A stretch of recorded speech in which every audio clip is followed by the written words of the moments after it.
Welcome back to TNPSC leaders academy. இது நேத்துக்கு TNPSC வெளியிட்ட ஒரு பிரஸ் ரிலீஸ். இதுல நாங்க ரெண்டு விஷயத்தை என்ன பண்ணிருக்கோம் அப்படின்னா அண்டர்லைன் பண்ணிருக்கோம். இதை 1ன்னு எடுத்துப்போம், இதை 2ன்னு எடுத்துப்போம். ஏன் சார் இதை நீங்க அண்டர்லைன் பண்ணியே காமிச்சிருக்கீங்க அப்படின்னா, ரீச்டு ஜோனுக்கும் இதுல வாய்ப்பு இருக்கு, நாட் ரீச்டு ஜோனுக்குள்ள உள்ள மாணவர்களுக்கும் வாய்ப்பு இருக்கு. கடைசியா உண்மை வெற்றி பெற்றுடுச்சு அப்படிங்கிற காரணத்தினாலதான் என்ன பண்ணிருக்கோம், 2 பாயிண்ட அண்டர்லைன் பண்ணி காமிச்சிருக்கோம். டிஎன்பிஎஸ்சியோட பிரஸ் ரிலீஸ் இப்படிதான் இருந்துச்சு. 24/1 அன்னைக்கு என்ன ரிலீஸ் பண்ணியிருந்தாங்க அப்படின்னா, இன்டர்வியூ உள்ள பதவிகளுக்கு 2 கட்ட கலந்தாய்வு நடக்கும். அதற்கப்புறம் கவுன்சிலிங் முடிஞ்ச பிறகு, அதான் கலந்தாய்வை தான் சொல்றேன், கவுன்சிலிங் முடிஞ்ச பிறகு இன்டர்வியூ அல்லாத போஸ்டுகளுக்கு என்ன ஆகுமா அப்படின்னா, மதிப்பெண்ணையும் தரவரிசை பட்டியலையும் வெளியிடுறேன் அப்படின்னு சொல்லியிருக்காங்க. இது வெறும் கண்களால பார்த்தா என்ன புலப்படாது அப்படின்னா, டிஎன்பிஎஸ்சி என்னென்ன அடுத்து செய்ய போறாங்க அப்படிங்கிறது புலப்படாது. ரைட், பிஃபோர் தட் டிஎன்பிஎஸ்சி கிட்ட நம்மள்ட்ட என்னென்ன டவுட்ஸ் இருக்கு அப்படிங்கறதையும் பட்டியலிட்டுறேன். ஃபர்ஸ்ட், ஏன் 2 கட்ட கவுன்சிலிங்னு இப்ப இவங்க முடிவு பண்ணியிருக்காங்க அப்படிங்கிறது தான் நம்மளுடைய முதல் கேள்வி, நம்ம டிஎன்பிஎஸ்சியை நோக்கி வைக்கக்கூடிய ஃபர்ஸ்ட் கொஸ்டின். 2வது கொஸ்டின் என்ன அப்படின்னா, நான் இன்டர்வியூக்கு ரிசல்ட் விடுவேன்னு நீங்க சொல்லியிருக்கீங்க. அப்ப ரீச்டு ஜோன்னு சொன்னவங்களுக்கு மட்டும்தான் நீங்க மார்க்கும் ரேங்கும் ரிலீஸ் பண்ணுவீங்களா, இல்ல நாட் ரீச்ல இருக்கிறவங்களுக்கும் மார்க்கும் ரேங்கும் ரிலீஸ் பண்ணுவீங்களா? 3வது கொஸ்டின் என்ன அப்படின்னா, மார்ச் 2024க்குள்ள நீங்க என்ன பண்ணிருவீங்கன்னு சொல்றீங்க, ரேங்க் லிஸ்ட விட்டுருவீங்கன்னு சொல்றீங்க. அப்ப அவங்களுக்கு சர்டிபிகேட் வெரிஃபிகேஷன், அதுக்கப்புறமா அவங்களுக்கு நடக்க வேண்டிய கவுன்சிலிங் எப்ப நடந்து முடியும் அப்படிங்கறதா இந்த 3 கேள்விகளுக்கான டீடைல்டு வீடியோ தான் என்னது இப்ப நம்ம பார்க்க போற இந்த காணொளி. ஃபர்ஸ்ட், ஏன் சார் 2 கட்ட கவுன்சிலிங் நடக்கணும் அப்படிங்கறத தெரிஞ்சுங்க. ரைட்டா, எப்பொழுதும் மாணவர்கள் என்ன பண்ணுவாங்க அப்படின்னா, அதிக சம்பளம் உள்ள கூடிய போஸ்ட நான் எடுக்கணும் அப்படின்னு ஆசைப்படுவாங்க.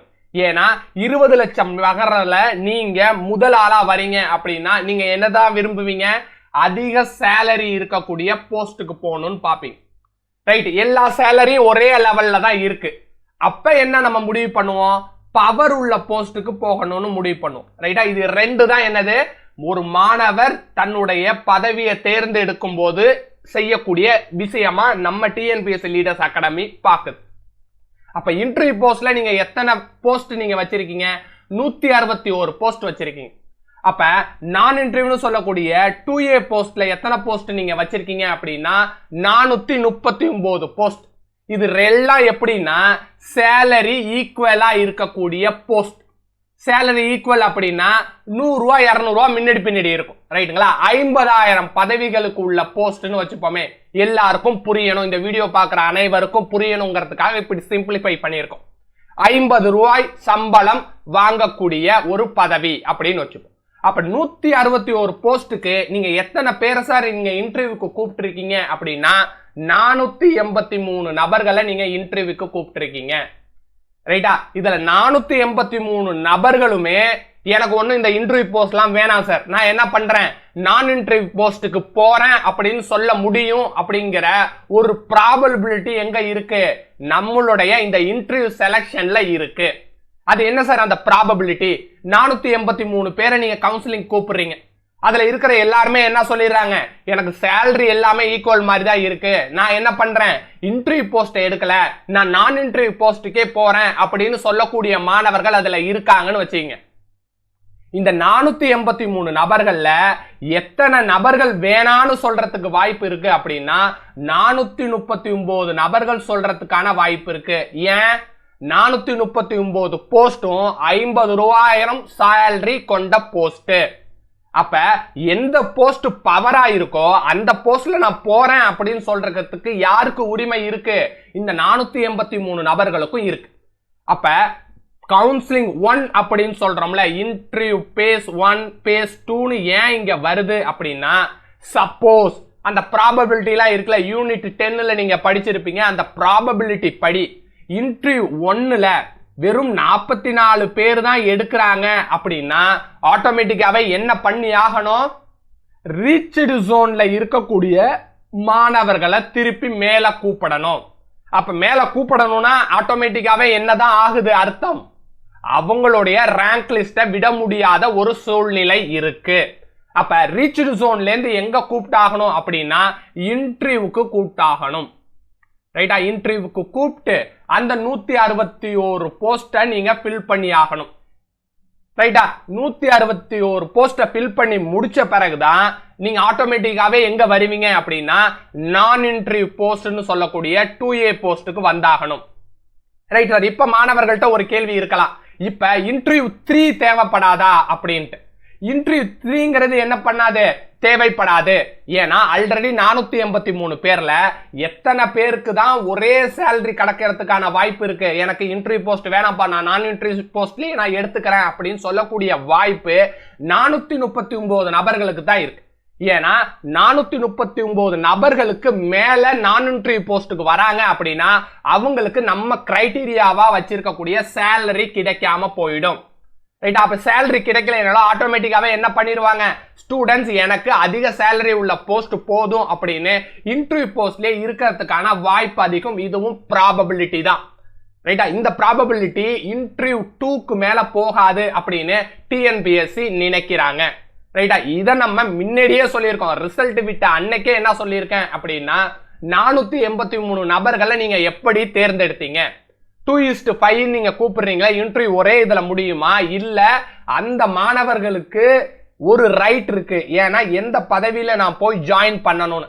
அப்ப 483 பேருமே எனக்கு இந்த பதவி வேணான்னு சொல்றாரு அப்படின்னா நீங்க என்ன பண்ணுவீங்க? அட்லீஸ்ட் 161 போஸ்ட்ல 160 போஸ்ட் ஃபில் ஆயிடுச்சு, ஒரே ஒரு போஸ்ட மட்டும் ஃபில் பண்ணல அப்படின்னா அந்த ஒரு போஸ்டுக்காக நீங்க இரண்டாவது இன்டர்வியூ பண்ணுவீங்களா, இரண்டாவது லிஸ்ட் விடுவீங்களா அப்படிங்கறதையும் கேட்டிருந்தோம். ரைட்டா, இதுதான் நம்மளுடைய புரிஞ்சிக்க வேண்டிய முக்கியமான பகுதி. ஏன் 2 கட்ட கவுன்சிலிங்ல இன்டர்வியூ போஸ்ட ஃபில் பண்ண போறாங்க அப்படின்ட்டு. ரைட், ஃபர்ஸ்ட் கேள்விக்கான டீடைல்டு எக்ஸ்பிளனேஷன் பார்த்தாச்சு. உங்களுடைய சக மாணவர்களுக்கு இதை அனுப்புங்க. அனுப்புனால் மட்டுமே தான் என்ன புரியும், ரீச்டு ஜோன்ல இருக்கிறவங்களுக்கும் வாய்ப்பு இருக்கு இன்டர்வியூ போஸ்ட்ல. ஏன்னா ரீச்டு ஜோன்ல இருக்கிறவங்க நமக்கு நான் இன்டர்வியூ போஸ்ட் தான் அப்படிங்கிற மாதிரி ஃபிட் ஆயிடுறாங்க. அவங்களுக்கு இன்டர்வியூ போஸ்டும் இருக்கு அப்படிங்கிற ஒரு அவேர்னஸை இதுல இருந்து கிரியேட் பண்றதுக்காக ட்ரை பண்றோம். இரண்டாவது கேள்வி என்ன அப்படின்னா, நான் இன்டர்வியூ ரிசல்ட்ஸ் அன்னைக்கு ஒன்னு வெளியிட்டாங்க. அது எப்படி இருந்துச்சு அப்படின்னா ரீச்டு நாட் ரீச்டு அப்படின்னு இருக்கு. ரீச்டுக்குள்ள எத்தனை பேர் இருக்காங்க அப்படின்னு சொல்றாங்க டிஎன்பிஎஸ்சி, 15,000 நபர்கள் இருக்கிறதா சொல்றாங்க. நாட் ரீச்ல அப்ப ஆட்டோமேட்டிக்காவே எத்தனை பேர் இருக்காங்க அப்படின்னா 40,000 நபர்கள் இருக்காங்க. ரைட்டா, அப்ப இந்த தேர்வு யாருக்கும் சேர்த்த ரிசல்ட் தாங்கிற மாதிரி டிஎன்பிஎஸ்சி அறிவிச்சிருக்காங்க அப்படின்னா நேர்முக தேர்வு அல்லாத பதவிகளுக்கான மதிப்பெண் மற்றும் தரவரிசை பட்டியல் மார்ச் 2024 கடைசி வாரத்திற்குள். அதை நம்ம வச்சுக்கிட்டு பார்க்கும் போது நம்மளுக்கு என்ன தெரியுது அப்படின்னா இந்த 55,000 நபர்களுக்குமே தான் என்ன பண்ணுவாங்க, மார்க் அண்ட் ரேங்க் வெளியிட போறாங்க அப்படிங்கிறது தெரியுது. ரைட்டா, ஏன்னா ரீச்டு ஜோன் நாட் ரீச்டு ஜோனுங்கிறது அவங்க வெளியிட்டது எதன் அடிப்படையில் இருந்திருக்கும் அப்படின்னா அவங்களுக்கு ஒரு கன்ஃபியூஷன் ஏற்படுத்த கூடாது அப்படின்னு நினைச்சுக்கிட்டு 40,000 பேர் அடுத்த வேலைக்கு இல்ல அடுத்த தேர்வுக்கு படிக்கணுங்கிற ஒரு நோக்கத்தோடு வெளியிட்டு இருந்தாங்கன்னா டிஎன்பிஎஸ்சிக்கு வாழ்த்துக்கள். ஆனா டிஎன்பிஎஸ்சி மாணவர்கள் மத்தியில ஒரு குழப்பத்தை ஏற்படுத்தணும்னே இதை செஞ்சிருந்தாங்க அப்படின்னா வலைதளங்களையும் யூடியூப்களையும் நம்மளை போல பல அகாடமி குரல் கொடுத்ததன் காரணமாக அவங்க எப்படிதான் ரிசல்ட் வெளியிட்டுவாங்க அப்படின்னா 55,000 நபர்களுக்கும் மார்க்கையும் ரேங்கையும் வெளியிட்டு தான் ஆவாங்க.